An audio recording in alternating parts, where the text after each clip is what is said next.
Eh, bisa kita mulai?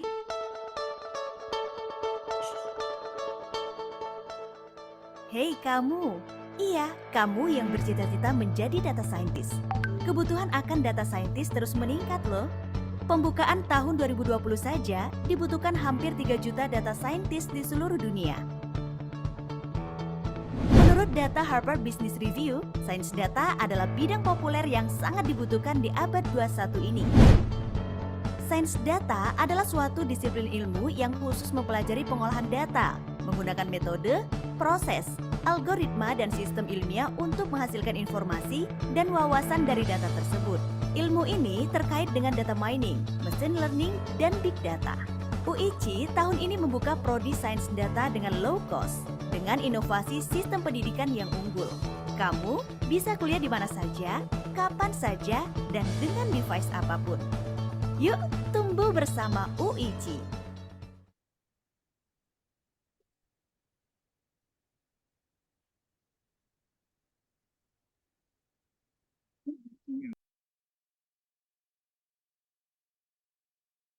Recording in progress.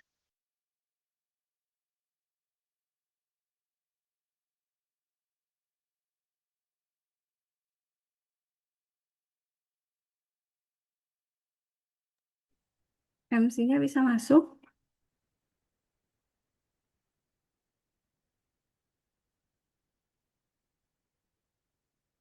Atau langsung sama Mbak Retno aja?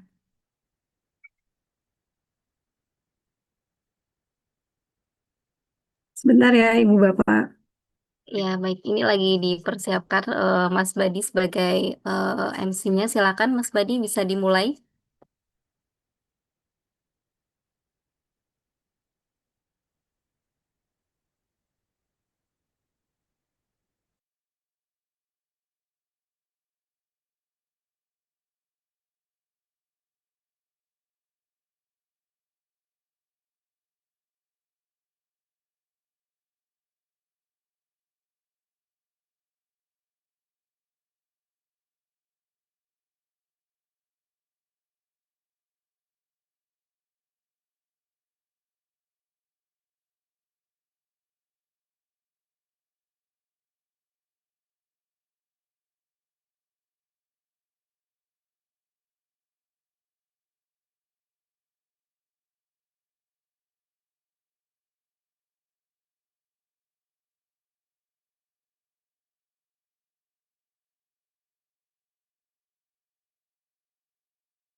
Sabar ya Bapak Ibu, ini MC-nya sedang mempersiapkan.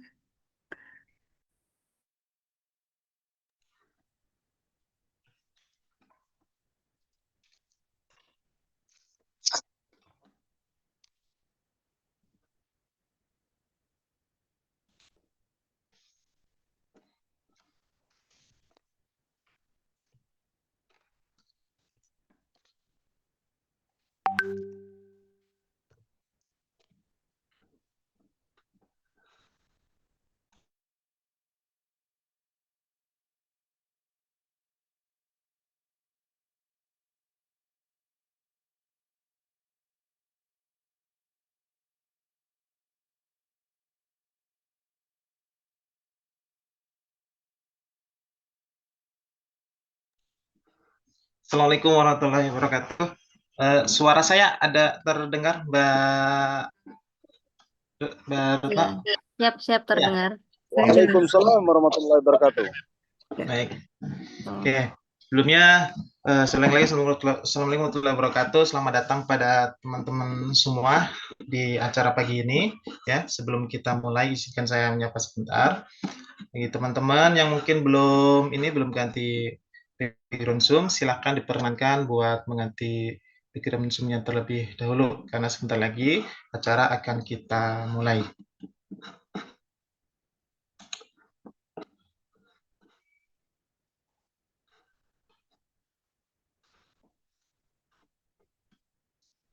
Oke, 1 menit lagi kita mulai ya teman-teman ya.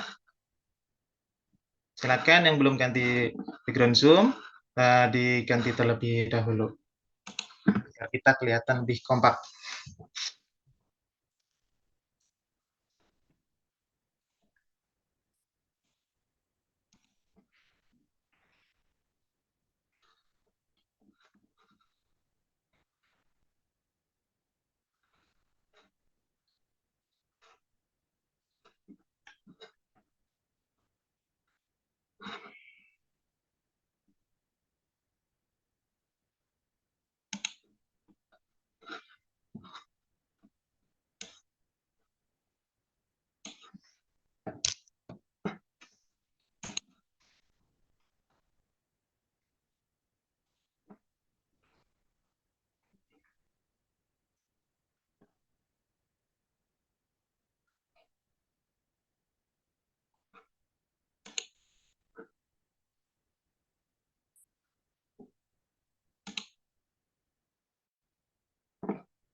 Baik, teman-teman semua, kita mulai untuk acara pagi hari ini. Ya. Sebelumnya, Assalamualaikum warahmatullahi wabarakatuh. Selamat pagi dan salam sejahtera untuk kita semua. Alhamdulillahirrahmanirrahim. Segala puji bagi Allah Subhanahu wa Ta'ala yang telah memberikan nikmat dan kesempatan pada kita semua, sehingga pada pagi hari ini, yang alhamdulillah cerah ya pagi hari ini kalau di tempat saya. Nah, kita dapat berkumpul dalam kegiatan sangat bermanfaat, yaitu public lecture dengan tema Data Science for Beginner using Orange Data Prediction for Classification Algorithm. Salawat serta salam semoga senantiasa tercurah pada junjungan kita Nabi Muhammad Sallallahu Alaihi Wasallam yang telah membawa kita dari zaman kegelapan menuju zaman yang penuh ilmu dan cahaya Islam. Dengan penuh rasa hormat kami ucapkan yang terhormat kepada Rektor Universitas Insan Cita Indonesia, Bapak Profesor Dr. Laude Kamaluddin, dan Wakil Rektor Bidang ada Dr. Wani Ahmad Ridwan, dan untuk Wakil Rektor Bidang 2 ada Ibu Leli Pelitasari, dan Wakil Rektor Bidang 3 ada Dr. Jaswar Koto, dan Kepala Divisi Kemahasiswaan UICI ada Ibu Desi yang alhamdulillah sudah datang, dan juga ada Kaprodi Sains Data Ibu Ismi Rizkalina Ismat Emat, serta segenap sivitas akademika UICI dan para peserta public lecture yang kami banggakan, yang insya Allah semoga selalu dalam keadaan sehat walafiat. Baik, selanjutnya mari kita simak sambutan yang pertama dari Ibu Desi Damayanti, STP MSI, selaku Kepala Divisi Kemahasiswaan Kepala Divisi Pendidikan Universitas Insan Cita Indonesia. Kepada Ibu Desi, kami persilahkan.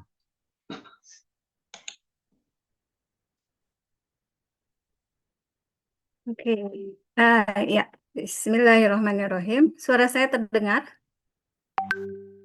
Terdengar. Ya, Ya, terdengar. Bismillahirrahmanirrahim. Ya, Assalamualaikum warahmatullahi wabarakatuh. Waalaikumsalam warahmatullahi wabarakatuh. Wal maghfirah. Ya, selamat pagi teman-teman semua. Mudah-mudahan hari ini dalam kondisi sehat semuanya. Alhamdulillah di sini juga cerah. Kebetulan saya di Bogor. Mudah-mudahan cerah sampai nanti sore ya, karena ini malam minggu. Oke, izinkan saya menyapa pimpinan, Bapak Rektor,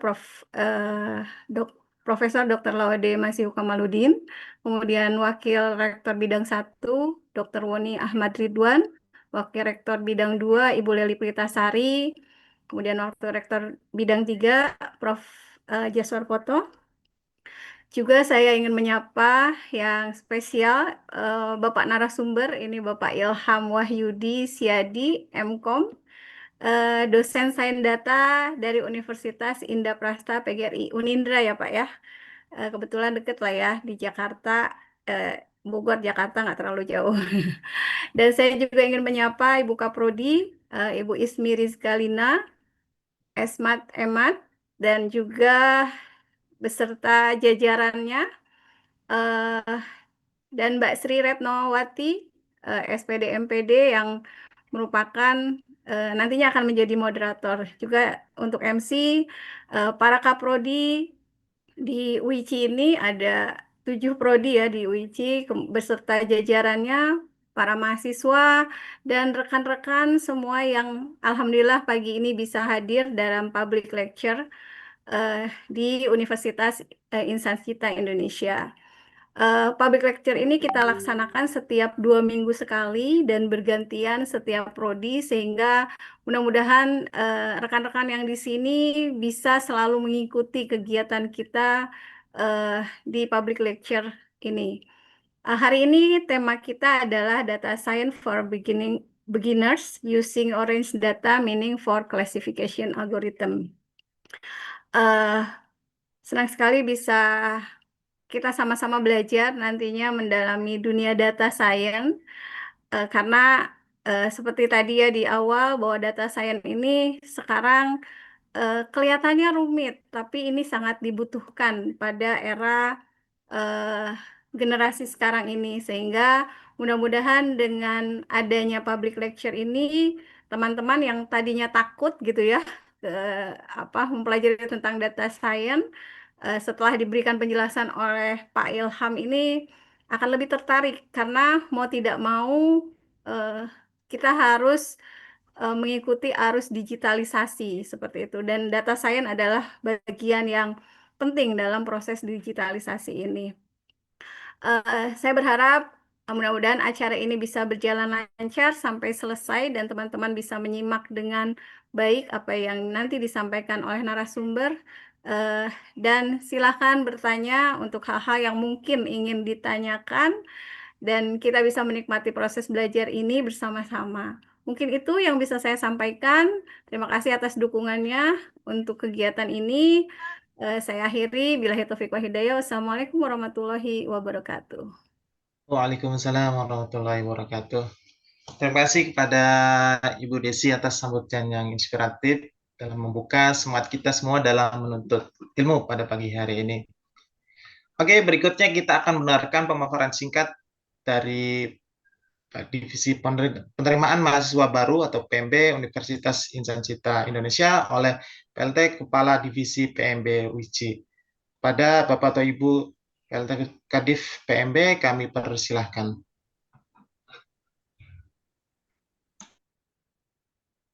Kuliah fleksibel serba digital, terakreditasi, mudah dan murah. UICI jawabannya. Perkenalkan Universitas Insan Cita Indonesia, UICI. UICI didirikan oleh Korps Alumni Himpunan Mahasiswa Islam, KAHMI, dengan tujuan untuk mencerdaskan kehidupan bangsa. UICI aktif beroperasi sebagai perguruan tinggi sejak tahun 2020. Hingga April 2025, UICI memiliki 7 program studi, 2.220 mahasiswa. Pada Senin 24 Februari 2025, UICI melakukan wisuda perdana terhadap 20 mahasiswa angkatan pertama. Nah, terus keunggulan kuliah di UICI apa saja ya? Simak ulasan singkat berikut ini. Kuliah di UICI, digital, fleksibel, gunakan teknologi AI. Pertama, kuliah dari UICI menggunakan sistem asynchronous learning. Artinya, mahasiswa dan dosen tidak harus berinteraksi di ruang dan waktu yang sama. Metode ini didukung dengan teknologi Artificial Intelligence Digital Simulator Teaching Learning System atau AI DSTLS. Dengan teknologi digital ini, mahasiswa UICI bisa kuliah dari mana saja, kapan saja, dengan atau tanpa koneksi internet terus-menerus. Pada tahun keempat eksis, mahasiswa UICI tersebar di seluruh provinsi di Indonesia, serta di 11 negara di berbagai belahan dunia. Berkat teknologi digital UICI, mahasiswa juga dapat menyelesaikan tugas kuliah dan ujian dengan lebih cepat. Mahasiswa bisa menentukan pace atau kecepatan dalam menyelesaikan journey masing-masing. Kuliah di UICI terakreditasi, ilmunya dibutuhkan untuk pembangunan masa kini. UICI memiliki 7 program studi atau prodi strata 1. Program studi S1 UICI yakni Komunikasi Digital, Bisnis Digital, Sains Data, Informatika, Digital Neuropsikologi, Teknik Industri, dan Teknologi Industri Pertanian.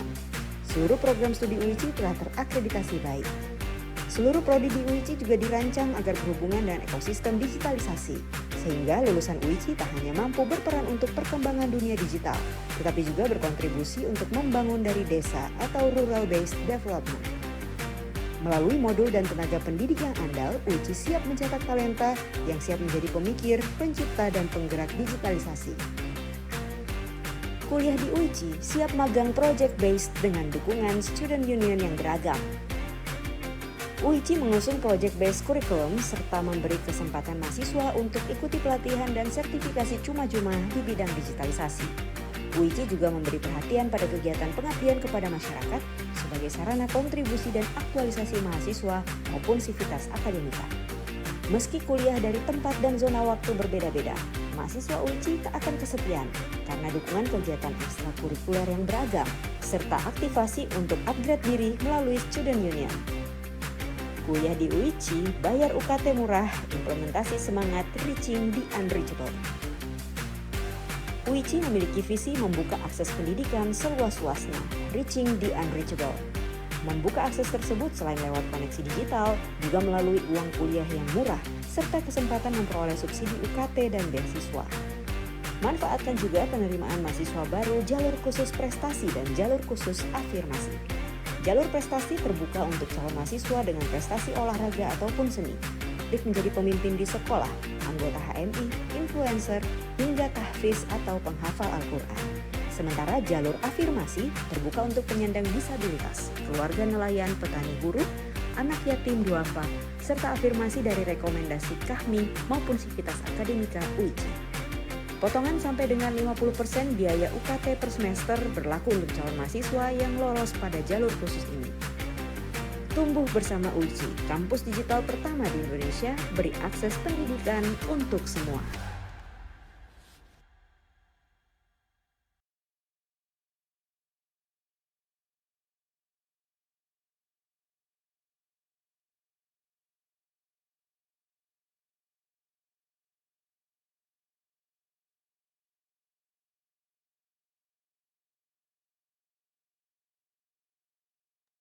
Audionya belum, Mas.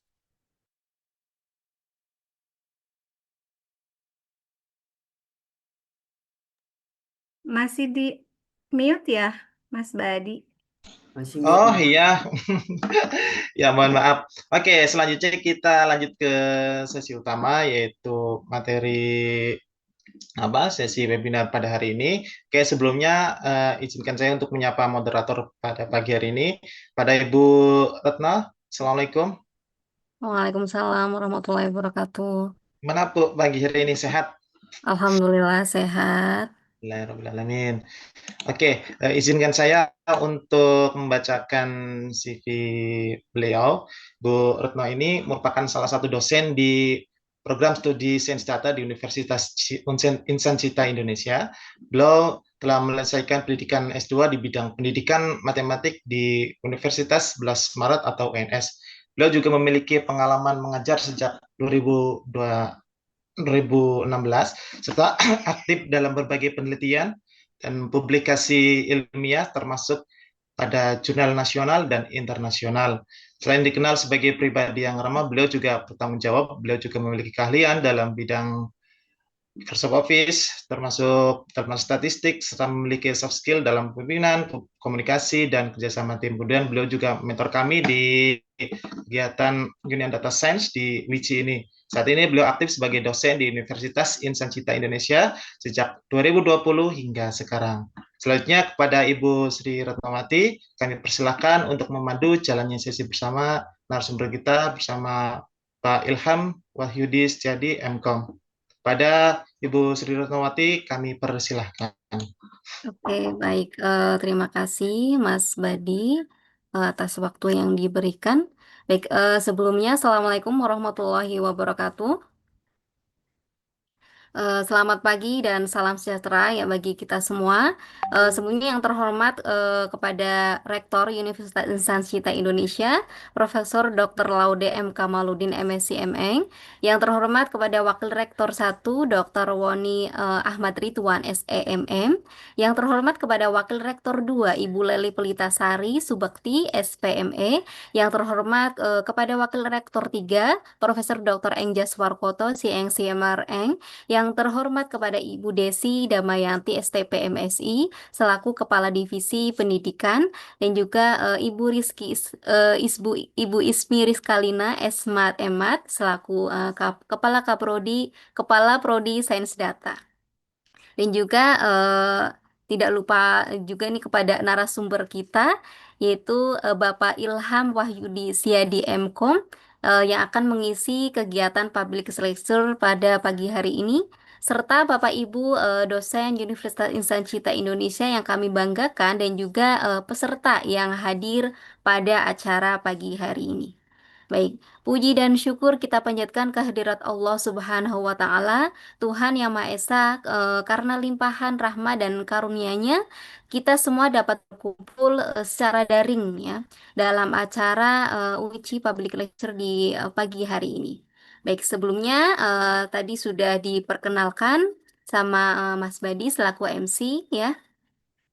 Saya Sri Retnowati yang akan memandu jalannya acara pada pagi hari ini, yang pastinya dengan tema yang sangat menarik ya, yaitu ada Data Science for Beginners Using Orange Data Prediction for Classification Algorithm.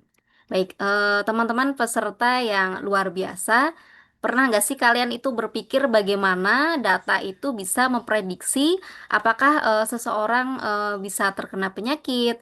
Atau bagaimana nih sebuah perusahaan bisa tahu nih produk mana yang paling disukai pelanggan. Nah, jawabannya itu ada pada data science ya.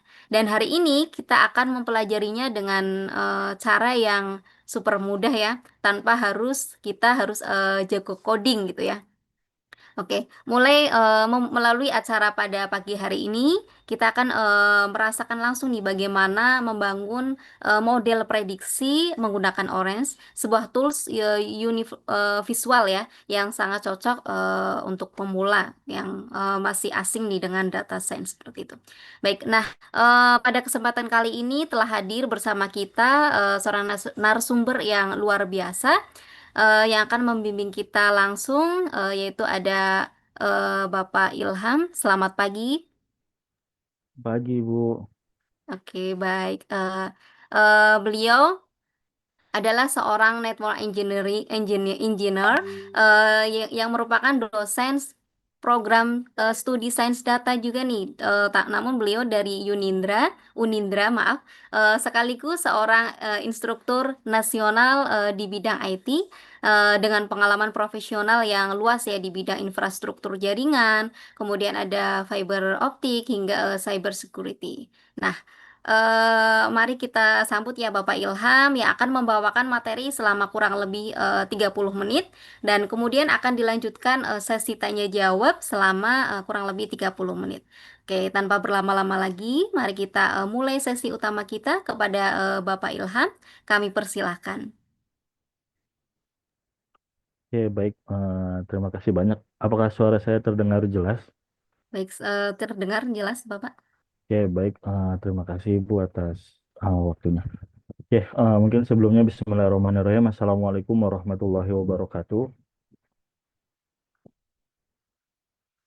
Oke, selamat pagi semuanya. Yang saya hormati yang saya hormati Bapak Ibu Rektor ya, Wakil Rektor, Bapak Ibu Kaprodi dari Sains Data UICI dan Bapak MC serta Ibu moderator ya, Ibu Sri Retnowati.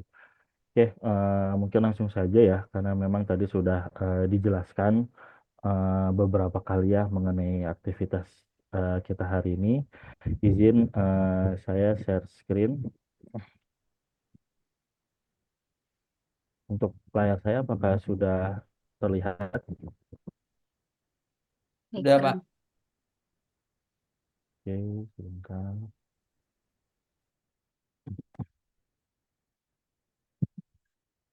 Oke, baik. Untuk sesi kali ini ya, alhamdulillah teman-teman kita bakal coba mempelajari ya mengenal sains data melalui algoritma klasifikasi untuk data prediksi ya menggunakan si Orange ini nih. Jadi Orange ini adalah aplikasi yang bakal kita gunakan teman-teman. Oke, sebelum kita lanjut mungkin perkenalkan ya, tak kenal maka tak sayang gitu kalau kata orang-orang ya. Ini mungkin kata-kata yang udah sering banget kita dengar. Jadi perkenalkan, nama saya Ilham Wahyudi Siadi ya. Untuk pengalaman kerja saya sebagai tenaga pendidik ya, untuk asesor juga, trainer dan instruktur. Untuk pengalaman proyek yang mungkin bisa saya banggakan, saya pernah menjadi narasumber untuk literasi digital bersama Kominfo. Saya juga menjadi tim data untuk ANBK ya. Mungkin teman-teman tahu ya, pengganti UNBK zamannya Mas Nadiem itu bersama Kemendikbud. Saya juga menjadi instruktur untuk LPK bersama Kemnaker. Saya juga aktif untuk menjadi tim juri atau penyusun soal untuk LKS SMK tingkat provinsi, khususnya di DKI Jakarta dan di Jawa Barat. Saya juga menjadi instruktur untuk network engineering di dalam program MSIB ya. Untuk sertifikasi pendukung ada beberapa sertifikat yang sudah saya dapatkan ya, contohnya ada Mikrotik ya, Cisco, Cyber Security ya, MOS atau Microsoft Office Specialist, serta beberapa sertifikasi dari BNSP. Untuk email saya boleh teman-teman jika kita mau berhubungan di connect to ilham@gmail.com. Ada juga akun LinkedIn saya teman-teman, boleh kalau mau connect, mau sharing, mau tanya-tanya atau mau share pengalaman atau sharing apapun itu boleh, kita saling terkoneksi di LinkedIn. Oke, teman-teman langsung saja ya mengenai sains data ya. Jadi teman-teman, sains data ini salah satu ilmu yang sangat-sangat luas ya teman-teman. Sebenarnya nih tadi ya benar ya yang sudah disampaikan, ini adalah ilmu baru, ilmu yang memang sangat-sangat dibutuhkan di dunia pekerjaan gitu. Karena memang masih sangat sedikit teman-teman. Bahkan di tingkat universitas pun masih jarang universitas yang membuka jurusan khususnya di sains data. Nah, jadi sains data itu sangat-sangat luas. Nah, apa sih sains data itu? Nah, sains data adalah bidang interdisipliner yang mencakup seluruh proses untuk mendapatkan pengetahuan, ya, wawasan dari data, teman-teman. Termasuk ke pengumpulan data, pembersihan, prapemrosesan, ya, analisis, visualisasi, interpretasi, dan pengambilan tindakan berdasarkan data tersebut. Jadi, sains data ini menggunakan metode atau prinsip dari statistika, teman-teman, matematika, ilmu komputer, dan pengetahuan domain tertentu. Atau mungkin secara simpel ya, sains data itu irisan teman-teman antara matematika dan ilmu IT gitu. Jadi sebenarnya banyak teman-teman dari untuk pengalaman ya yang saya temui ya. Banyak beberapa orang yang memang mereka nih ahli di IT gitu, ahli ngoding, tapi mereka lemah di matematika atau di statistika. Ada juga yang ahli di dalam statistika, tapi lemah di dalam IT, di dalam ngoding. Nah, sains data ini merupakan kedua hal tersebut teman-teman. Jadi kita juga harus paham tentang statistika dan paham juga tentang ilmu IT, karena memang dua hal ini digabungkan ya menjadi si sains data. Nah, di sains data sendiri teman-teman ini banyak banget sebenarnya bidangnya lagi. Contohnya yang bakal kita pelajari hari ini adalah data mining teman-teman. Ya tadi ya yang sesuai judul tentang data prediksi itu ada di data mining. Sebenarnya ada lagi namanya image processing. Terus ada machine learning, ada lagi deep learning ya dan lain-lain. Jadi masih banyak. Bahkan kayak mungkin kalau teman-teman ingat ya waktu pandemi ada apa kamera yang bisa mendeteksi suhu, atau mungkin handphone ya yang bisa ngedeteksi kita nih lagi eh, apa suasana hatinya lagi bahagia atau lagi sedih ya kan. Nah, itu semua menggunakan image processing dan itu juga masih bagian di dalam sains data. Nah, untuk sesi ini kita bakal fokus ke data mining, teman-teman. Jadi, di salah satu bidang di dalam sains data. Nah, apa itu data mining? Data mining adalah langkah spesifik teman-teman ya, atau sekumpulan teknik dalam proses sains data. Fokusnya adalah pada penemuan pola, korelasi, anomali, pengetahuan secara otomatis, atau semi otomatis dari kumpulan data yang besar gitu. Jadi data mining sering menggunakan algoritma dari pembelajaran mesin dan statistika. Nah, jadi biasanya dari data mining ini kita bisa memprediksi teman-teman. Dari data yang banyak, dari sekumpulan data, nah kita bisa memprediksi. Kita juga bisa apa ya? Menentukan lah anomali atau kita bisa mencocokkan beberapa data gitu. Karena kan kalau udah berhubungan dengan data mining, dengan sains data itu kan datanya tidak sedikit ya teman-teman ya. Pasti kita bicara dengan ratusan atau ribuan data gitu. Untuk contohnya untuk bisa memprediksi, untuk bisa melihat hal-hal yang janggal, atau kita bisa melihat keterikatan antara data satu dengan data yang lain. Gitu teman-teman. Nah, di dalam data mining pun banyak ya teman-teman ya metodenya ya. Jadi tadi yang kita bakal pelajari hari ini adalah klasifikasi atau data prediksi teman-teman. Jadi ada klasifikasi, terus sudah teman-teman. Ada klasifikasi ya, terus ada regresi ya, ada clustering dan lain-lain. Nah, jadi klasifikasi ini mengelompokkan data dalam kategori yang memang sudah kita tentukan teman-teman, sudah kita labeli. Terus ada regresi teman-teman ya, ini untuk bertujuan untuk memprediksi nilai numerik kontinu ya teman-teman ya. Terus ada clustering juga ya, berarti ini bertujuan untuk mengelompokkan data ke dalam kelompok-kelompok yang memang belum ditentukan sebelumnya gitu. Jadi kayak berdasarkan kemiripan gitu teman-teman gitu. Nah, selanjutnya ada deteksi anomali nih. Jadi kita bertujuan untuk mengidentifikasi data poin yang tidak biasa nih, yang berbeda secara signifikan daripada data yang lainnya. Jadi ada kayak contoh data yang janggal atau data yang memang perbedaannya ini cukup signifikan. Selanjutnya ada asosiasi ya, bertujuan untuk menemukan hubungan atau aturan menarik antar item di dalam dataset. Gitu. Selanjutnya juga masuk ke dalam visualisasi teman-teman. Jadi setelah data yang kita olah, setelah data yang kita terapkan, setelah data yang kita lakukan prediksi, kita juga harus bisa memvisualisasinya atau bisa menjelaskannya menjadi suatu data atau suatu informasi teman-teman. Nah, kita bakal fokus ke klasifikasi ya teman-teman ya untuk di sesi ini.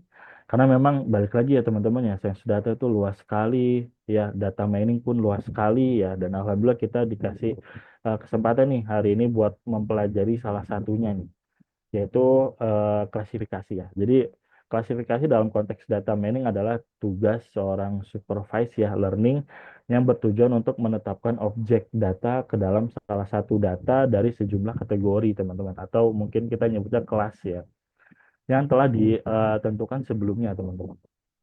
Proses ini melibatkan pembangunan sebuah model klasifikasi berdasarkan sekumpulan data latih atau data training gitu, di mana setiap instan atau setiap atribut ya kita sebutnya itu dilabeli dengan kelas yang sesuai. Jadi klasifikasi ini kita harus nyiapin datanya dulu teman-teman. Kita datanya udah kita rapihkan, kita berikan label ya, atau kelas atau kategori. Nah, baru nanti dari situ beberapa algoritma itu mempelajari data tersebut dan menghasilkan prediksi dari data-data yang kita input teman-teman. Nah, untuk proses klasifikasi teman-teman itu ada dua ya, dua tahap ya. Yang pertama ada tahap pelatihan dan yang kedua adalah tahap prediksi tentunya ya teman-teman ya. Tahap pelatihan ini adalah model klasifikasi yang dibangun menggunakan data latih ya teman-teman. Yang tadi ya. Jadi untuk diklasifikasi ini kita harus siapkan dulu data latihnya teman-teman, data trainingnya gitu. Jadi biar ketika nanti kita coba dengan data baru, si algoritma ini udah belajar dari data sebelumnya gitu. Jadi kita harus menyiapkan dulu nih data latih yang telah dilabeli ya. Algoritma klasifikasi menganalisis fitur-fitur dalam data latih, mempelajari hubungan antara fitur ya tersebut dengan label kelas. Jadi dipelajari nih kira-kira mana sih fitur-fitur atau atribut-atribut yang memang apa ya, berpengaruh gitu, berpengaruh secara signifikan terhadap data prediksi yang mau kita keluarkan gitu. Hasil dari tahap ini adalah sebuah model klasifikasi yang siap digunakan untuk memprediksi kelas dari data yang baru, teman-teman. Jadi nanti bakal kelihatan nih data aktualnya sama data prediksinya itu sesuai atau enggak sih. Data aktual dengan data prediksinya berbeda jauh atau tidak, atau mungkin sempurna. Nah, kalau sempurna kan nggak harus kita prediksi, teman-teman, karena datanya udah sempurna. Itu jadi kalau di data mining ya harusnya dia tidak sempurna, mendekati sempurna. Kalau datanya sempurna, ya istilahnya ngapa kita prediksi, karena kan datanya udah valid gitu, udah selesai gitu. Makanya kalau bisa jangan sampai datanya itu sempurna. Kalau sempurna ya nggak harus diklasifikasi, nggak harus kita lakukan prediksi dan lain-lain.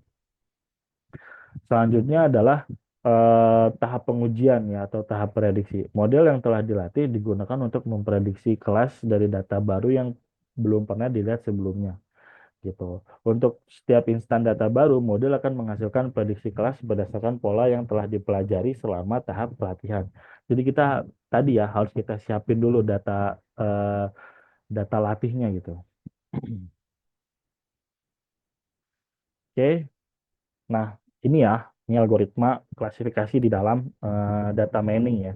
Jadi masing-masing juga mempunyai cara yang berbeda, teman-teman. Nah, ini ada 6 kategori ya, atau 6 algoritma yang bakal kita coba. Tapi nanti yang bakal kita ini hanya beberapa aja sih, teman-teman. Tapi ini beberapa algoritma yang biasa digunakan di dalam klasifikasi, teman-teman. Ya, ada Naive Bayes ya, teman-teman ya. Menggunakan teorema Bayes ya. Ini menghitung probabilitas suatu data yang termasuk ke dalam kelas tertentu, teman-teman. Terus ada decision tree ya, pohon keputusan ya. Jadi membuat struktur seperti pohon, di mana setiap node internal ini mempresentasikan sebuah fitur atau atribut yang kita siapkan ya. Jadi setiap cabangnya juga mempresentasikan sebuah aturan atau keputusan, teman-teman. Ada random forest ya, teman-teman ya. Ini kalau random forest ini dia gabungan dari decision tree atau gabungan dari banyaknya pohon keputusan, teman-teman gitu. Selanjutnya ada SVM ya, atau support vector mesin. Ya, ini mencari hyperplane ya, atau garis pemisah gitu. Jadi yang terbaik untuk memisahkan data antar kelas dengan margin atau jarak terbesar. Terus ada KNN ya, nearest next door ya, mengklasifikasikan data baru berdasarkan kelas nih, dari next door ya, dari tetangga, dari kelas tetangga atau dari kelas terdekatnya gitu, teman-teman. Nah, selanjutnya ada neural network. Nah, ini sebenarnya udah salah satunya udah masuk ke dalam deep learning, teman-teman. Ya, karena memang dia udah apa, masuk ke dalam jaringan saraf tiruan gitu. Jadi terinspirasi dari cara kerja otak manusia, neural network gitu. Jaringan saraf, teman-teman. Terdiri dari lapisan-lapisan neuron yang saling terhubung, teman-teman. Gitu. Jadi ini adalah beberapa algoritma yang bakal kita coba gitu. Jadi nanti kita bisa membandingkan, teman-teman, dari ke beberapa algoritma ini, mana sih yang ternyata efisien, mana sih ternyata yang cocok dengan prediksi kita gitu, dan lain-lain. Nah, selanjutnya adalah aplikasi Orange nih yang bakal kita gunain, teman-teman. Jadi ini adalah salah satu aplikasi ya di dalam data mining, namanya itu Orange. Mungkin teman-teman ada yang udah pernah gunakan ya, atau mungkin ada yang belum juga. Izin saya jelaskan tentang Orange. Jadi mungkin kita identik Orange ya. Orange ini buah atau warna sih gitu kan, itu masih jadi perdebatan kan. Nah, tapi kalau di data mining, Orange ini aplikasi, teman-teman ya. Jadi sebuah aplikasi atau toolkit, teman-teman, yang digunakan untuk melakukan data mining ya. Jadi tugas-tugas terkait analisis dan lainnya.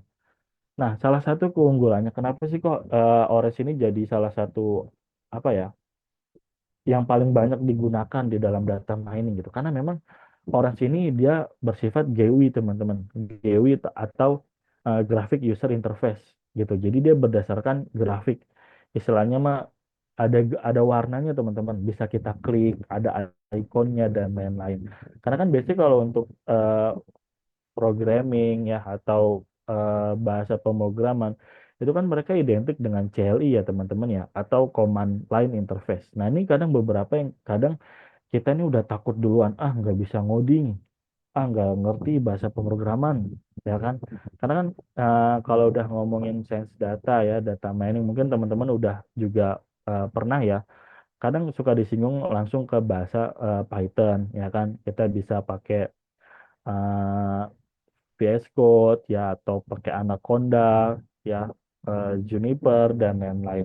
Nah, Orange ini salah satu aplikasi yang ngebuat apa ya?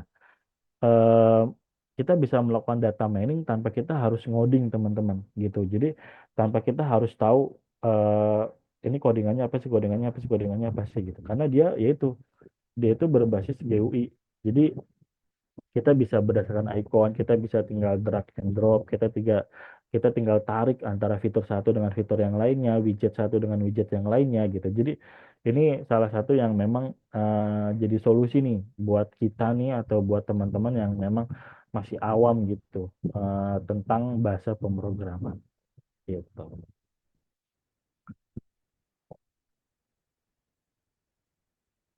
Nah, ini adalah aplikasi Orange ya, atau tampilannya ya, atau workspace-nya teman-teman ya. Jadi tampilannya seperti ini. Jadi dia ini widget-widgetnya tuh bisa kita hubungkan satu dengan yang lainnya gitu teman-teman. Tapi tidak asal ya teman-teman. Dia juga bisa memberikan solusi. Ketika memang udah bukan pasangannya, dia juga bisa menolak gitu. Jadi kayak muncul pop-up message error atau gagal gitu teman-teman. Karena memang bukan pasangannya gitu. Jadi bisa ada alat bantunya juga teman-teman. Oke, kita lanjut. Nah, di sesi kali ini teman-teman, apa sih data yang bakal kita coba? Nah, di sini yang bakal saya coba adalah prediksi bekerja atau kuliah peserta didik teman-teman. Jadi kita bakal lihat nih peserta didik ini ketika belum lulus ya, calon lulusan, mereka nih cocoknya bekerja atau kuliah sih. Karena kan ini pastinya jadi salah satu apa ya, hal yang mengganggu lah gitu. Karena kan mungkin di SMK ya khususnya ya, di SMK itu kan sekolah menengah kejuruan gitu, sekolah yang memang diminta untuk anak-anaknya itu bisa langsung bekerja gitu, sekolah pencetak pekerja gitu. Tapi ternyata SMK ini malah banyak berita-berita yang beredar adalah dia sekolah pencetak pengangguran terbesar gitu kan. Nah ini jadi tanda tanya dong, ada apa nih gitu kan? Apakah dari pihak sekolahnya salah dalam eh, apa ya, melakukan apa ya, hubungan ya atau rekanan-rekanan dan lain-lain. Jadi kenapa ini yang jadi kita jadikan dataset untuk sesi ini ya. Jadi latar belakangnya adalah untuk dapat mengevaluasi minat terhadap calon lulusan teman-teman, atau apakah bekerja atau kuliah. Mencari indikator yang berpengaruh terhadap minat bekerja atau kuliah. Karena memang ternyata untuk bekerja atau kuliah itu indikator yang paling berpengaruh itu bukan nilai teman-teman. Gitu. Nilai sih sebenarnya berpengaruh, cuma nggak terlalu signifikan teman-teman. Gitu. Menyiapkan langkah-langkah yang harus diambil jika ternyata lebih banyak yang berminat bekerja atau kuliah gitu. Jadi ketika kan data prediksi itu kan buat kita nih. Jadi ketika kita telah melakukan data prediksi kan hasilnya keluar. Nah, kita nih bisa mengambil langkah teman-teman. Kita bisa mengambil solusi untuk mengantisipasi hal-hal yang memang akan terjadi teman-teman. Gitu. Jadi itu salah satu keuntungan dari klasifikasi prediksi teman-teman. Oke, kita lanjut. Nah, ini ada beberapa atribut ya atau kelas ya yang saya bakal jadikan. Di sini ada 28 teman-teman ya, ada sekitar 20 ya untuk nilai ya, dari nilai mata pelajaran ya, nilai kejuruan ya. Terus ada juga ini yang tadi saya bilang ya, ini yang cukup signifikan adalah data KIP ya, atau mungkin kalau di Jakarta KJP ya, status keluarga ya. Ini kita kategorikan cukup atau kurang saja. Kalau untuk KIP atau KJP ini kita kategorikan iya atau tidak, memiliki atau tidak memiliki. Jumlah saudara kandung juga ternyata berpengaruh, apakah dia memiliki banyak saudara kandung atau memang dia sendiri atau tunggal gitu teman-teman. Nah, selanjutnya cara import filenya teman-teman ya. Jadi tadi ya di orange itu kita tinggal klik kanan, atau kita bisa cari sih di sebelah kirinya. Tapi kita juga bisa klik kanan ya. Itu kita tinggal cari aja search for a widget. Jadi kita mau masukin apa nih? Nah, untuk masukin ya kita masukin filenya dulu nih, si datasetnya dulu gitu. Jadi filenya kita pilih. Nah, nanti setelah file tampilannya bakalan seperti ini teman-teman. Nah, tampilan seperti ini kita tinggal pilih nih file kita ada di mana gitu. Nanti tinggal kita pilih, tinggal kita klik. Nah, nanti dia bakal muncul nih. Columns-nya bakal muncul teman-teman. Nah, nanti dia juga bakal langsung ngebaca ada berapa instan, ada berapa fitur. Ya, di sini saya ada 443, berarti ada sekitar 443 data, dan masing-masing data itu memiliki 26 fitur, teman-teman. Dan ini biasanya mereka juga langsung bisa memilih ya apa yang dijadikan meta, apa yang dijadikan target, apa yang dijadikan fitur, dan lain-lain. Atau mungkin kalau kita mau customize juga bisa, teman-teman. Jadi kita bisa pilih role-nya nih, mana sih yang mau kita jadikan target dan lain-lain. Gitu, teman. Oke, kalau udah filenya udah kita import ya. Uh, kita bakal masuk ke select columns ya teman-teman ya. Nah, di select columns ini kita bakal memilah nih teman-teman ya, mana yang kita jadikan data yang kita skip ya, atau kita jadikan fitur ya, atau kita jadikan target ya. Pasti targetnya ini adalah status kelulusannya teman-teman. Jadi nanti yang bakal dijadikan target data prediksi adalah status kelulusan atau kolom dari status kelulusan. Apakah bekerja atau kuliah teman-teman. Jadi ini bisa kita ubah ya, jadi bisa kita tarik, drag and drop, kita bisa tarik ke sini, kita bisa tarik ke sini, kita bisa tarik ke sini, dan lain-lain teman-teman.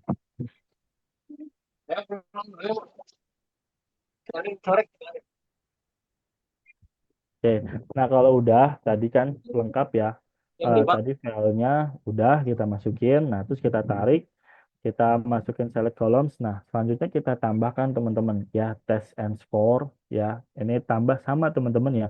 Teman-teman tinggal tarik nih dari yang select column yang ke kanan nih, tinggal tarik. Nah, nanti dia bakal muncul tadi search for a widget ya. Nah, teman-teman tinggal cari test and score. Nah, nanti dari test and score baru teman-teman tarik lagi nih. Algoritma apa sih yang mau kita pakai gitu. Nah, ini di sini saya masukin 5 teman-teman ya. SVM ya, support vector machine, naive Bayes, random forest, decision tree, sampai ke neural network teman-teman. Jadi nanti cara ngebaca ini ya ada di test and score gitu. Jangan lupa juga nih kita masukin ROC, analis, dan confusion matrix teman-teman. Jadi nanti ini biasanya akan akan memakan waktu teman-teman. Jadi nanti kalau tampilannya masih blank atau kayak agak nge-lag, teman-teman tolong ditunggu dulu. Karena biasanya kalau udah masukin beberapa algoritma, dia bakal langsung ngitung teman-teman, bakal langsung melakukan data prediksi. Nah, itu nanti untuk cepat enggaknya tergantung device kita masing-masing ya teman-teman ya. Karena kalau banyak datanya, terus banyak algoritmanya, itu biasanya butuh waktu yang cukup lama juga gitu. Tapi nggak lama-lama banget sih teman-teman ya. Paling sekitar 1 menit sampai 3 menit tergantung device kita, balik lagi ya.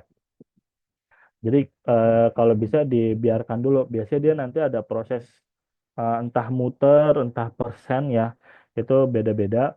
Nanti kalau udah selesai baru nanti kita bisa lihat hasilnya di test and score gitu. Dan nanti kalau memang sekiranya ada yang masih error, nanti dia bakal ngasih tahu teman-teman errornya tuh ada di sebelah mana dan lain-lain. Tapi kalau untuk datasetnya sesuai yang tadi itu sudah tidak ada error karena memang sudah sesuai dari fitur ya, dari target, dari meta dan lain-lain. Nah, dari selain test and score, kita bisa lihat nilai AUC-nya ya, kita juga bisa lihat dari ROC analis, serta kita bisa lihat dari confusion matrix teman-teman, atau hasil yang memang sesuai atau tidak sesuai, gitu teman-teman. Nah, ini hasil test and score-nya teman-teman ya. Jadi di sini langsung kelihatan 5 model atau 5 algoritmanya teman-teman. Ya, jadi ini rata-rata dari hasil prediksinya ini udah bagus ya teman-teman ya, karena hasilnya 0,9.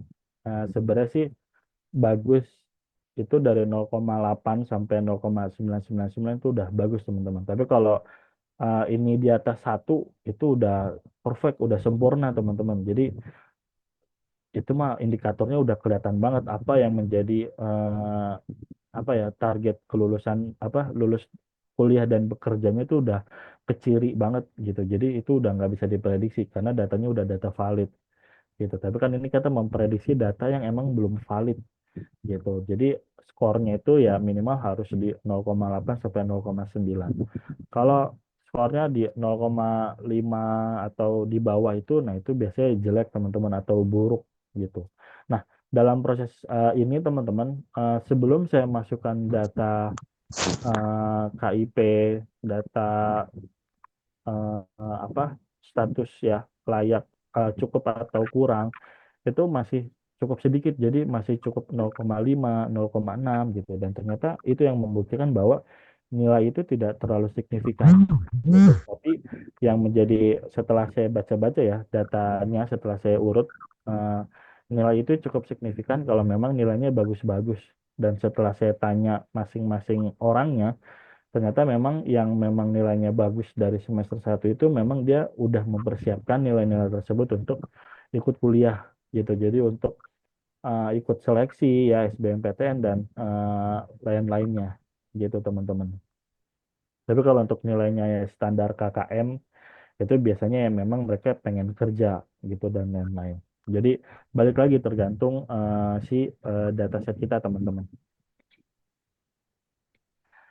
Oke, kalau ini kita lanjut. Nah, ini ROC analis ya teman-teman ya. Jadi kalau cara ngebaca ROC analis teman-teman, ini langsung kelihatan teman-teman. Semua algoritma atau semua klasifikasi yang kita gunakan di sini langsung kelihatan. Nah, jadi kurva yang lebih mendekati sudut kiri atas ya teman-teman ya. Ini atau TPR-nya tinggi, FPR-nya rendah atau true positive rate-nya tinggi atau FPR ya, false positive rate-nya rendah. Nah, ini menunjukkan model yang lebih baik teman-teman. Jadi idealnya atau ya ketika kita prediksi dan prediksinya bagus, pasti kita pengennya lebih ke sudut kiri atas gitu teman-teman. Nah ini hasilnya sama teman-teman ya dengan AUC yang tadi ada di test and score teman-teman. Terus confusion matrix nih teman-teman ya. Jadi confusion matrix juga langsung kelihatan teman-teman semuanya ya dari klasifikasi random forest, SVM, naive Bayes ya, tree, decision tree ya dan neural network gitu. Jadi di sini kelihatan nih contohnya ya. Ini saya screenshotkan 2 aja teman-teman. Contohnya di sini random forest ya. Jadi di sini ada aktual teman-teman ya, kenyataannya dan ini ada prediksinya teman-teman. Apa?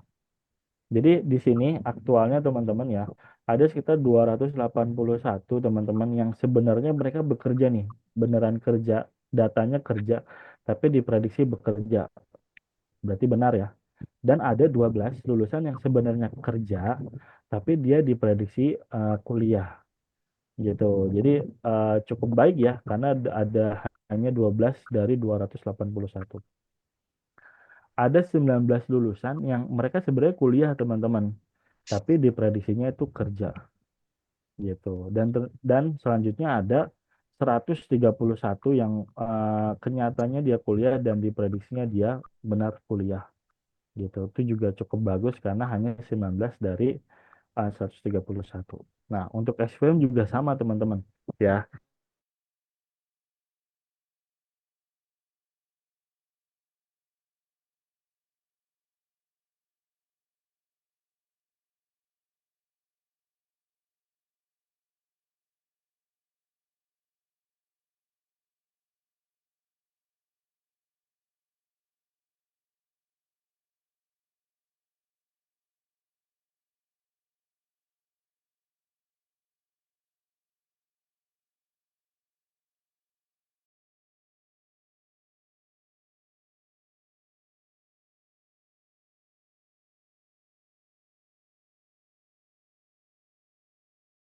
Recording in progress.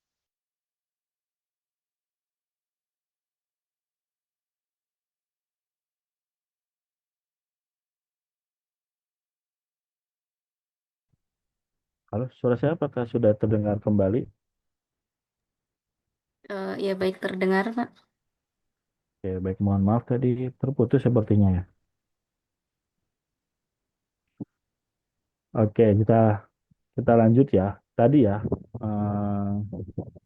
seperti itu untuk cara membaca si conversion matrix, teman-teman. Oke, udah sampai nih. Karena memang cukup mudah teman-teman cara menggunakan si orange ini gitu. Mungkin kadang kita dalam si orange ini kesulitannya yaitu untuk ngebuat si datasetnya atau mencari si datasetnya gitu. Nah, jadi kesimpulannya teman-teman dari data yang sudah kita jadikan ya sebagai data training atau data latih teman-teman, kita bisa memprediksi kemungkinan-kemungkinan yang perkiraannya ini cukup besar teman-teman ya, untuk mengambil langkah lebih awal dan menjadikan setiap langkah ini jadi lebih efisien teman-teman gitu. Contoh dari data yang kita pelajari di sesi ini ya, jika lulusan diprediksi lebih banyak kerja, maka pihak sekolah ini bisa mengambil langkah untuk mencari rekanan perusahaan ya jauh lebih banyak dibandingkan rekanan universitas. Ataupun sebaliknya gitu. Jika ternyata diprediksinya lebih banyak kuliah, kita bisa mengambil langkah ya cari rekanan universitasnya lebih banyak dibandingkan rekanan perusahaan gitu. Jadi sekolah ini bisa memaksimalkan lulusannya itu terserap ke masing-masing. Karena kan kalau di SMK itu ada BMW ya, bekerja melanjutkan atau wirausaha. Jadi nggak ada yang ketika lulus dia jadi ambigu nih. Gue pengennya kuliah tapi kok universitasnya dikit banget ya gitu. Atau kebalikannya, gue pengennya kerja tapi kok data perusahaan atau ketika job fair perusahaannya dikit banget gitu. Jadi kan ada kekecewaan dari mereka gitu, sedangkan kita pengen mengantisipasi kekecewaan tersebut gitu. Atau mungkin sama ya, ini bisa diimplementasikan di bidang apapun teman-teman, di sektor manapun, tinggal kita sesuaikan ya. Kayak tadi ya, contoh apa tadi ya, ini tuh orang sakit apa sih gitu, yang tadi yang disebutin sama moderator ya. Pertama, kita bisa tahu karena klasifikasi atau prediksi ini ya menggunakan data-data sebelumnya. Jadi kayak contohnya, misal kalau ada maaf ya teman-teman ya, misal kayak ada orang hidungnya tersumbat gitu, terus kepalanya pusing dan lain-lain. Oh, nih berarti sakitnya batuk pilek nih gitu. Jadi kita udah bisa memprediksi tanpa harus kita lakukan scan, kita harus lakukan MRI dan lain-lain gitu. Jadi kita udah bisa tahu nih dulu nih prediksi-prediksi kemungkinan-kemungkinan terbesarnya gitu yang menjadi eh, solusi kita bisa mengambil langkah apa, langkah apa, langkah apa gitu. Sama kayak contohnya hal lain ya, kayak kita misal banyak kayak contohnya di apa ya, ketika kita lagi mempromosikan suatu barang teman-teman, kita bisa lakukan nih data training atau data prediksi ini gitu. Masyarakat di lingkungan kita ini lebih suka menggunakan apa sih?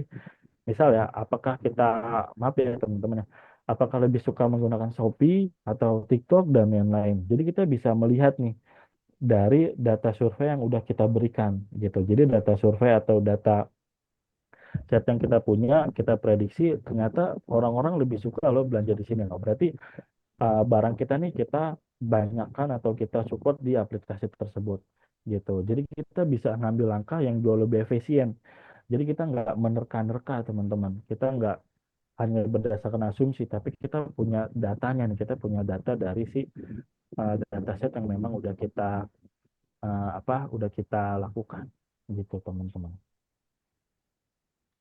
Oke, mungkin itu teman-teman dari saya sedikit ya mengenai mengenal ya aplikasi Orange ya dalam data prediksi. Oke, mungkin itu aja dari saya. Terima kasih banyak.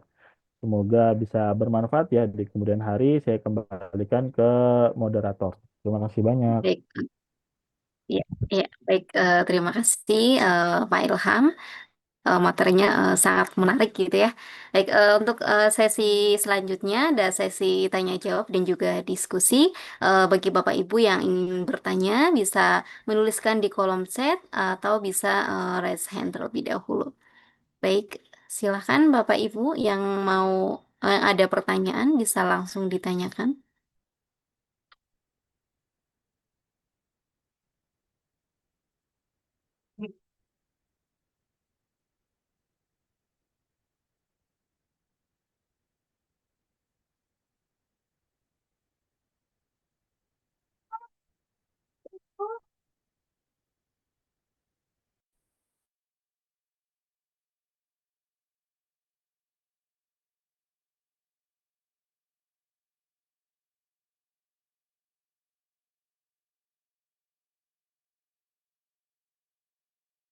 Baik, apakah ada yang mau bertanya nih?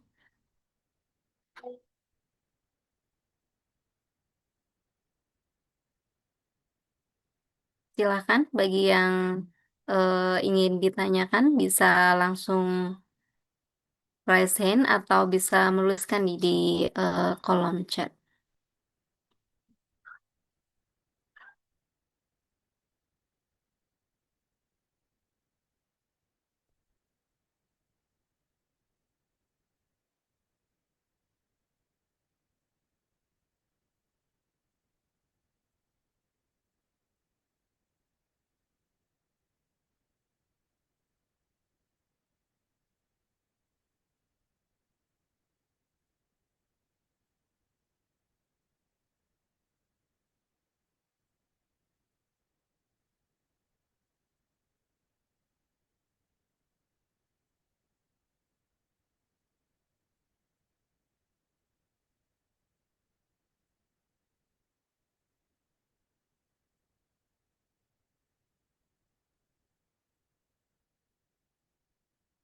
Baik, silakan.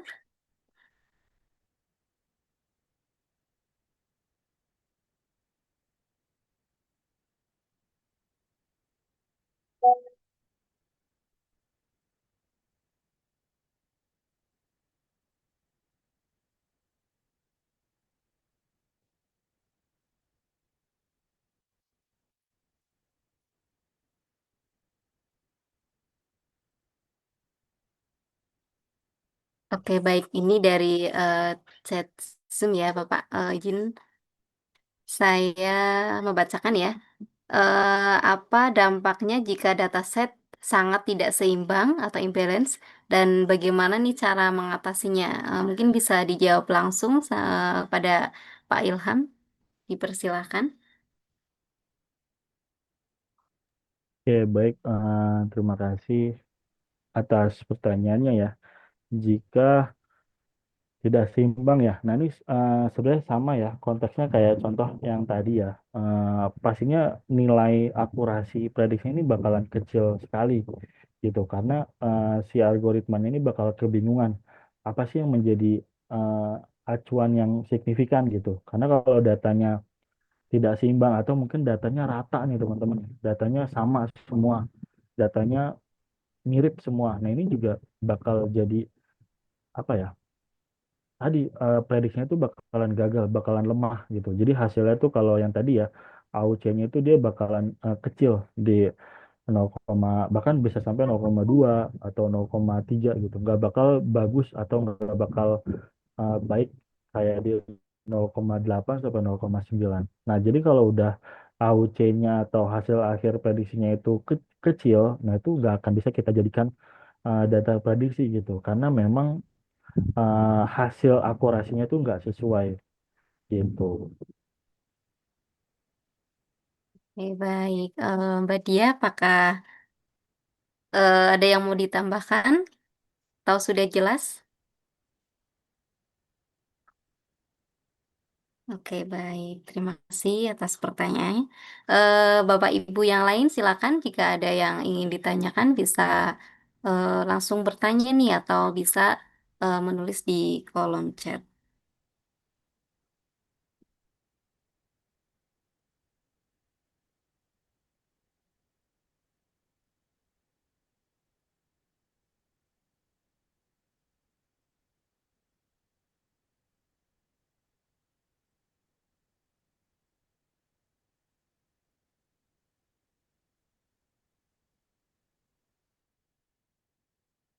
Baik, apakah ada yang mau ditanyakan? Silakan. Atau sudah cukup paham nih terkait. Oke, ini ada yang bertanya lagi di chat Zoom. Izin saya bacakan. Untuk klasifikasi itu analoginya seperti apa? Gitu. Ini dari Muhammad Rifki. Baik, silahkan. Oke, baik. Terima kasih banyak atas pertanyaannya ya. Klasifikasi ya. Jadi tadi ya klasifikasi itu kita nyiapin data berdasarkan data-data yang memang udah kita labelin gitu. Jadi kayak kalau untuk analogi ya, contohnya tuh kayak ini teman-teman. Mungkin eh, kayak penjahat teman-teman. Penjahat atau mungkin orang yang tidak baik ya. Itu kan terkadang kita udah bisa memprediksi ya. Ini orang jahat atau tidak sih gitu. Mungkin dari apa sih kita prediksi orang itu jahat atau tidak gitu. Apakah eh, dia ini punya catatan kriminal atau mungkin maaf ya dia tampilannya itu agak kurang baik atau mungkin dari ya itu dia punya catatan kriminal terus dia pernah masuk ke dalam penjara misal atau mungkin dia punya background yang memang tidak baik gitu. Jadi itu analogi itu seperti itu. Sama kayak tadi teman-teman kayak contoh eh, misal hidungnya tersumbat, kepalanya pusing, oh berarti ini pilek nih. Jadi secara nggak langsung kita tuh udah tahu, kita tahu dia pilek atau kita tahu dia penjahat karena kita udah tahu sebelumnya. Kita udah kenal dengan ciri-ciri tersebut. Gitu. Klasifikasi itu seperti itu. Atau mungkin kayak eh, contohnya apa ya? Buah yang panjang berwarna kuning. Nah, kita kan pasti bakal mikir, oh pisang, gitu kan. Atau buah yang bulat berwarna merah gitu. Atau kita bisa mikir, oh itu apel gitu. Kenapa kita bisa tahu? Kenapa kita bisa nebak? Karena kita udah tahu nih ciri-ciri sebelumnya kita udah kenal gitu. Makanya kenapa di klasifikasi ini butuh data latih gitu. Jadi data latih itu harus kita labelin dulu bahwa ini tuh ini dan lain-lain gitu. Jadi klasifikasi itu tuh seperti itu. Baik, apakah sudah cukup Muhammad Rifki? Atau ya ada yang perlu ditanyakan lagi? Ini ada lagi nih ada pertanyaan dari Mas Anugrah. Jika diberi data yang tidak lengkap dan eh, tengah tengah waktu yang sempit, bagaimana cara seorang data science menangani hal tersebut? Apa yang akan menjadi prioritas? Itu di chat kolom Zoom. Silakan Pak Ilham bisa memberikan jawaban. Mungkin untuk yang Mas Anugrah terlebih dahulu ya. Oke, baik. Eh, Terima kasih atas pertanyaannya ya. Oh, ini Jika masih berat. jika diberi jika diberi data yang tidak lengkap dengan tenggat waktu yang sempit ya, bagaimana? Kalau udah berhubungan dengan data ya, kalau waktunya gimana ya? Kalau untuk pemrosesan datanya pasti tadi ya contohnya ya menggunakan ORS itu membutuhkan waktu yang singkat. Tapi balik lagi pengumpulan datanya gitu yang bakalan memakan waktu gitu. Jadi kalau sama aja kayak kita ketika kita memberikan apa ya layanan survei teman-teman itu kan butuh waktu ya gitu. Jadi kalau untuk eh, melakukan pemrosesan datanya itu dirasa-rasa cukup bisa dalam waktu yang singkat. Tapi pengumpulan datanya mungkin yang cukup lama teman-teman gitu. Karena kan balik lagi tergantung dengan kualitas datanya teman-teman. Apakah data ini menjadi data privat atau data publik? Kalau data privat pastinya kan susah. Ya kayak contohnya tadi ya yang kita gunakan di sesi ini. Itu kan mengenai nilai, data KIP, data kemampuan keluarga itu kan termasuk ke dalam data privat. Nah, ini bakalan lama prosesnya. Apalagi itu sekitar 433 data ya, 433 orang gitu. Nah, itu pasti bakalan lama karena itu data privat. Berbeda dengan data publik. Data publik itu contohnya kayak eh, apa ya jumlah tweet ya kalau dulu kan masih Twitter ya mungkin sekarang X ya itu kan salah satu yang mudah digunakan itu adalah data Twitter ya atau data X nah itu mungkin bakalan lebih mudah gitu jadi kalau untuk ngomongin eh, apa pengumpulan datanya balik lagi tergantung apakah itu data privat atau data publik nah kalau untuk data privat yang pasti nggak bakal bisa di dalam waktu yang singkat kecuali memang datanya sudah jadi gitu. Kalau untuk pemrosesannya itu bisa cepat, namun kalau untuk pengumpulan datanya itu agak sulit. Dan untuk menentukan prioritas pun kita nggak bisa langsung ketemu gitu kayak tadi ya contoh nilai dan yang kita pikir nilai itu menjadi prioritas karena kan namanya sekolah pasti indikatornya nilai ya. Kayak ranking pun indikatornya nilai. Nah, ternyata ketika kita jadikan prediksi kuliah atau bekerja, nilai itu bukan jadi prioritas gitu. Jadi untuk menentukan prioritasnya pun kita harus melakukan beberapa kali uji coba dataset supaya kita bisa mengambil atau bisa menyimpulkan bahwa ternyata yang menjadi prioritas di dalam satu dataset itu adalah data KIP dan data eh, apa mampu dan tidak mampu gitu. Semoga menjawab. Selanjutnya, Baik. Baik, ini sebelum ke ada pertanyaan dari Mas Khairi, ini melanjutkan nih tadi Muhammad Rifki mungkin butuh kejelasan terlebih dahulu ya. Apakah Orange itu dapat menggunakan data yang masih berantakan seperti data teks atau data time series, atau memang kita perlu merapikan data yang berantakan tersebut menggunakan algoritma lain, misalkan untuk file teks. Bagaimana? Silakan, Bapak Ilham. oke oke oke oke. Ya, terima kasih. Ya, terima kasih untuk uh, pertanyaannya lagi. Nah, untuk setahu saya ya, lebih efisien ya, lebih aman, lebih cepat dibacanya itu menggunakan format CSV ya, yang ada di Excel gitu. CSV yang ada di Oke. Excel. Karena ketika formatnya XLX pun dia nggak begitu bagus gitu. Jadi ada beberapa kolom yang pengalaman saya ya, pengalaman saya mungkin eh, ada yang bisa koreksi ya. Sepengalaman saya ketika menggunakan data XLS atau TXT ya atau format Notepad itu ada beberapa kolom yang memang di skip gitu. Atau karena kan kalau di XLS itu kan kayak match centernya itu kan masih ada ya. Itu bisa bisa jadi kelengkap gitu. Tapi kalau untuk CSV ya itu biasanya langsung valid karena kan dia kayak Excel tanpa format ya. Jadi itu jauh lebih baik sih. Sepengalaman saya menggunakan aplikasi Orange. Oke, baik. Mungkin ini pertanyaan terakhir ya dari Mas Khairi Asidiki. Apakah dengan berkembangnya data science di masa yang akan datang akan dapat memprediksi seluruh perilaku dan keputusan manusia berdasarkan data dan pengalaman masa lalu? Nah, ini luar biasa. Silakan, Bapak Ilham. Oke, baik. Terima kasih. Oke, mungkin eh, kalau ngomongin perilaku ya, perilaku atau keputusan manusia ya, sebenarnya gini teman-teman. Mungkin teman-teman udah pernah dengar ya bahwa ada beberapa ya tokoh lah ya menyebutkan bahwa kedepannya data ini bisa dijual teman-teman ya, atau mungkin sekarang pun udah berlaku ya.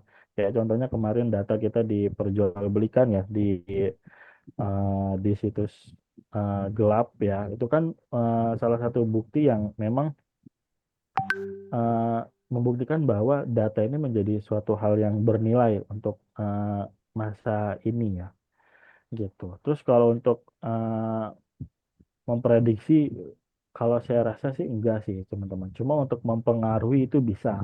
Kenapa seperti itu? Teman-teman pernah ngerasa nggak sih kayak misal teman-teman, ini mungkin teman-teman ngerasa ya. Jadi kayak teman-teman misal lagi cari, misal ya, contoh nyari apa ya, nyari sepeda motor deh, sepeda motor di marketplace atau di Shopee atau di Tokopedia dan lain-lain. Nah, secara nggak langsung ketika kita buka web yang situsnya itu beriklan, nah itu bakal muncul sepeda motor yang tadi kita cari, teman-teman. Nah, itu juga salah satu ilmu ya di dalam sains data, karena dia benar-benar menyimpan semua chats ya dan berkolaborasi antar aplikasi, teman-teman. Gitu, berkolaborasi antar sistem, antar aplikasi gitu. Jadi dia menyimpan semua chat kita, dia menyimpan semua histori pencarian kita dan bakal dimunculkan di beberapa media iklan gitu. Jadi di sini yang saya bilang mempengaruhi ya, kita bakal berpikir, nah kok motor yang tadi gue cari ada di sini sih? Apa ini tanda gue harus beli motor ini gitu kan? Itu jadi hal yang apa ya, menggiring atau mempengaruhi kita buat mencekot barang tersebut gitu. Entah sepeda motor dan lain-lain, teman-teman. Gitu sih. Jadi salah satu kolaborasi antar aplikasi ini yang cukup berbahaya gitu. Karena memang semua chat ya, history kita ini semuanya direkam gitu sama si pihak aplikasi gitu. Makanya kenapa kadang beberapa situs ya itu kan dia meminta persetujuan ya untuk menyimpan cookies ya dan lain-lain gitu. Jadi mereka butuh kebiasaan-kebiasaan kita, teman-teman. Mereka butuh tahu kita nih kalau lagi internetan biasanya nyari apa sih?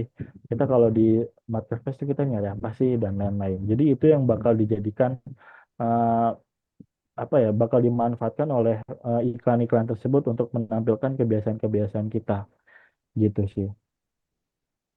Itu sih dari saya, Oke, semoga menjawab. ya baik. Terima kasih pada Pak Ilham. Data science itu lebih apa ya mempengaruhi ya di masa yang akan datang ya seperti itu. Dan mungkin karena waktunya ini sudah di penghujung acara. Apabila ada pertanyaan lagi, Bapak Ibu, nanti bisa ditanyakan lebih lanjut di lain waktu seperti itu ya. Oke, baik. Terima kasih atas pertanyaan yang diajukan dan juga apresiasi nih untuk jawaban yang sangat komprehensif dari narasumber kita. Baiklah, demikian rangkaian kegiatan pada pagi hari ini. Kami mengucapkan terima kasih yang sebesar-besarnya kepada narasumber kita atas materi yang sangat bermanfaat ya, serta kepada seluruh peserta yang telah aktif mengikuti sesi ini dari awal hingga akhir. Dan saya Sri Retnawati selaku moderator mohon pamit undur diri dan saya kembalikan lagi kepada Mas Badi selaku MC pada acara hari ini. Silahkan kepada Mas Badi, saya kembalikan. Baik, nah, terima kasih Mbak Sri Ratnawati yang sudah memandu cara pada pagi hari ini. Alhamdulillah, kali ini kita masuk ke sesi penutupan. Sebelum itu, pada hadirin yang kami hormati, kita sudah berada di penghujung acara. Sebagai bentuk apresiasi, kami mohon kesediaan kepada Kaprodi Sains Data, Ibu Ismi Rizkalina, untuk menyerahkan sertifikat secara simbolis kepada narasumber kita, pada Bapak Ilham Wahyudi Setiadi MKOM. Pada operator mohon ditampilkan untuk sertifikatnya. Baik, terima kasih Mas Badi. Assalamualaikum warahmatullahi wabarakatuh.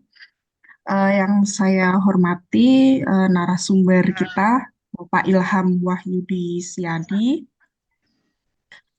Alhamdulillah, rangkaian kegiatan kita pada hari ini telah berjalan dengan lancar dan sepenuhnya dan semua penuh antusiasme ya teman-teman. Nah, kita semua tentu sepakat bahwa materi dan wawasan yang telah kita sampaikan oleh narasumber Pak Ilham ini sangat bermanfaat dan membuka cakrawala berpikir kita, khususnya dalam memahami tadi Pak Ilham menyampaikan klasifikasi tentang kelulusan data mahasiswa.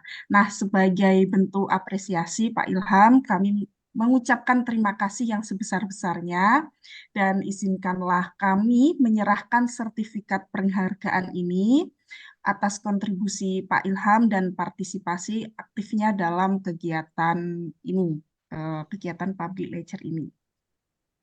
Nah, kami berharap Pak Ilham kerjasama dan silaturahmi ini tuh tidak berhenti sampai di sini saja, tetapi terus berlanjut dalam bentuk kolaborasi lain di masa yang mendatang. Kepada seluruh peserta,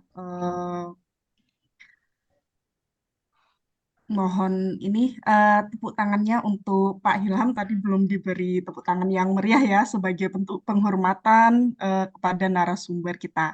Oke, Pak Ilham mungkin itu dari saya ya. Sekian sambutan dari saya. Wassalamualaikum warahmatullahi wabarakatuh.